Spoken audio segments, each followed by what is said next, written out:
अस्सलाम वालेकुम नाज़रीन, जो इलेक्शंस पर डाका डाला गया और धांधली के पीछे के जिम्मेदारान कौन हैं? पूरी दुनिया इस वक्त पाकिस्तान के निज़ाम को आमराना निज़ाम के तौर पर पेश कर रही है। इस पर हामिद मीर ने बड़े खतरनाक इंकशाफात किए। आइए पहले उनकी गुफ्तगू सुनते हैं, फिर इस पर बात करते हैं। बहुत सी चीज़ें ऐसी हैं जो आपको टीवी चैनल्स पर नज़र नहीं आ रही। मसलन बलूचिस्तान के बहुत से इलाकों में एहतजाज हो रहा है, सड़कें बंद हैं, और आज मुझे कुछ जो बलोच रहनुमा हैं वो बता रहे थे कि कोयटा से या तुर्बत से इस्लामाबाद आना मुश्किल है क्योंकि रास्ते बंद हैं। और आज तो सिंध और पंजाब को जो सड़कें मिलाती हैं उबाड़ों के करीब वो भी बंद हैं क्योंकि वहाँ पे JUI वाले बैठे हैं, और हैदराबाद बाईपास पे जामशोरों के करीब जो है वो GDA वाले बैठे हुए हैं। इसी तरह आपको पता है नसीराबाद में पीपल्स पार्टी वाले RO के दफ्तर के बाहर 8 दिन से बैठे हुए हैं, और मुख्तलिफ तुर्बत गवादर हर जगह पे एहतजाज हो रहा है। जो आज पीर पगारो साहब ने बात की है अपनी तकरीर में, जो उन्होंने कुछ गुफ्तगू की है, उससे ज़्यादा खौफनाक बातें जो हैं वो बलूचिस्तान के कुछ रहनुमा कर रहे हैं। तो मैं आज क्योंकि बहुत से लोगों को मिला हूँ तो मैं तो यकीनन आपको साफ साफ बताऊं, बड़े अरसे के बाद मैं बहुत ज़्यादा परेशान हो गया हूँ। तो कोई मार्शल लॉ लगा दे, कोई एमरजेंसी लगा दे, तो ये सूरत हाल जो है ये उनसे नहीं संभाली जाएगी, ये मज़ीद ख़राब होगी। इसलिए कि इस सूरत हाल को सिर्फ और सिर्फ एक ही इदारा जो है वो संभाल सकता है, और उसका नाम है इलेक्शन कमीशन ऑफ पाकिस्तान।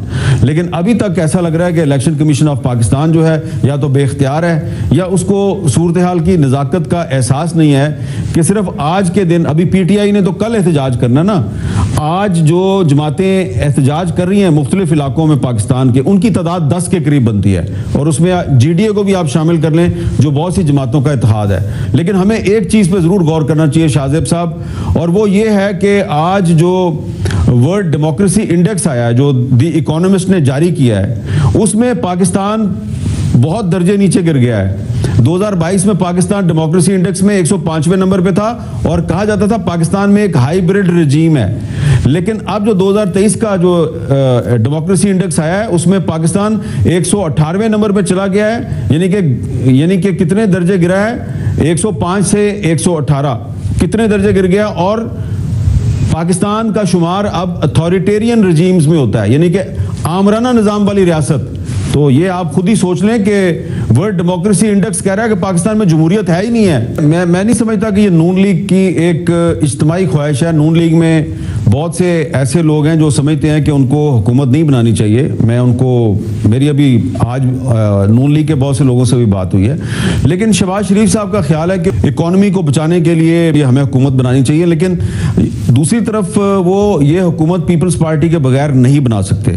और पीपल्स पार्टी की जो क़यादत है उसके बहुत से तहफ़्फ़ुज़ात हैं, जिस तरह के मौलाना फजलुर रहमान साहब ने खुल के अपने तहफ़्फ़ुज़ात बयान करने शुरू कर दिए हैं। पीपल्स पार्टी अभी तक खुल के बात नहीं कर रही, लेकिन किसी मरहले पे मुझे लगता है कि पीपल्स पार्टी को भी मजबूर कर दिया जाएगा कि वो भी इसी तरीके से गुफ्तगू करे जिस तरह के मौलाना फजलुर रहमान साहब कर रहे हैं। तो इसलिए पीपल्स पार्टी जो है वो अगर खुल के उसने भी बात कर दी तो फिर नून लीग के लिए बड़े मसला पैदा हो जाएगा। इसलिए मैं ये समझता हूँ कि नून लीग को चाहिए कि सिर्फ पीपल्स पार्टी के साथ नहीं बल्कि तमाम सियासी जमातों के साथ एक डायलॉग करे, और इस सिलसिले में जो नून लीग के रहनुमा ख्वाजा साद रफीक साहब हैं उनकी जो एक तजवीज़ है कि नून लीग को चाहिए कि PTI समेत तमाम जमातों से बात करे और डायलॉग का रास्ता इख्तियार करे, क्योंकि इसके अलावा कोई रास्ता नहीं है। नाज़रीन, आज इंटरनेशनल वर्ल्ड डेमोक्रेसी इंडेक्स के मुताबिक पाकिस्तान में जो निज़ाम चल रहा है उसमें जमहूरियत बिल्कुल नहीं बची, बल्कि पाकिस्तान में आमराना निज़ाम राज है,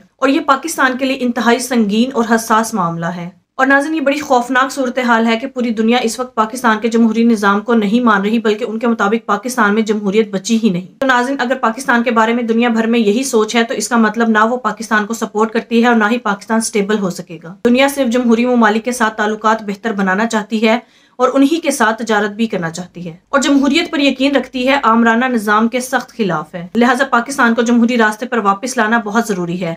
हामिद मीर के मुताबिक पाकिस्तान में इलेक्शंस में जो धांधली की गई और अवाम के वोट्स पर जो डाका डाला गया, इसमें नून लीग और पीपल्स पार्टी के अलावा बाकी बहुत सी पार्टीज मिलकर एहतजाज भी कर रही हैं और सड़कें बंद करके बैठी है। हामिद मीर के मुताबिक ये सारी सूरत हाल के जिम्मेदार सिर्फ और सिर्फ एक इदारा है, और वो है इलेक्शन कमीशन ऑफ पाकिस्तान। लिहाजा इलेक्शन कमीशन ऑफ पाकिस्तान को इस मामले की हसासियत का इदराक कर लेना चाहिए और अपनी आंखें खोल लेनी चाहिए, इससे पहले कि देर हो जाए और मुल्क के हालात मजीद बदतर हो जाए। इसीलिए इलेक्शन कमीशन ऑफ पाकिस्तान को होश के नाखून लेने चाहिए और फिल फोर पाकिस्तान में जमहूरी निजाम को वापस लाना चाहिए। और नाज़रीन, ये तभी मुमकिन है जब मुल्क में फ्री एंड फेयर इलेक्शंस के नताइज सामने लाए जाएंगे।